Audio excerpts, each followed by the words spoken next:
Office of the Special Assistant to the President for Investment and Economic Affairs, Honorable Undersecretary Joey Diaz, and one of the best actresses in the country, recording artist, TV host, and also a very successful businesswoman, a loving wife who extends help to many co-workers in the industry. 2005 Star Awards for Movies Best Supporting Actress of the Year, the still sexy Miss Aramida.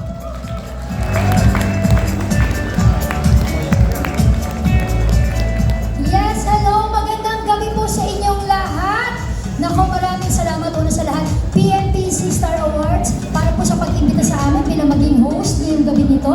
Ang mga pinakamahuhusay na mainstream movies, indie movies, short films, at iba pang special awards. Yan po ang bibigyan natin ng pagkilala ngayong gabi.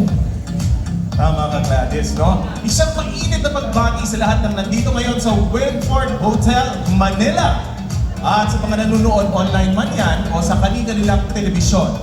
A total of 33 awards will be given out tonight.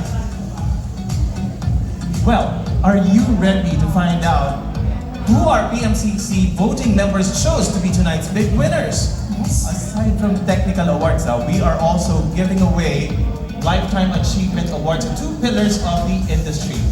One award will go to an iconic comedian and the other award will go to one of the most successful producers in the industry.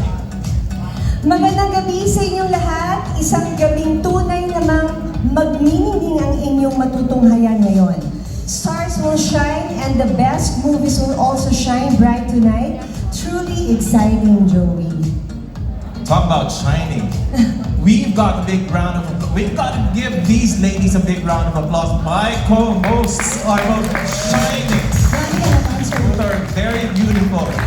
Well, who will be chosen as the male and female stars of the night? And who will be the movie love team of the year? Bukod po sa pinaka-aasam na movie actor and actress of the year, marami na nanguhula kung sino ang mapipiling darling of the press. Kasi Star Awards lang ang meron yan, ha? Yung darling? Yes, darling of the press. Plus, of course, ang special awards na male and female stars, celebrities, and face of the night.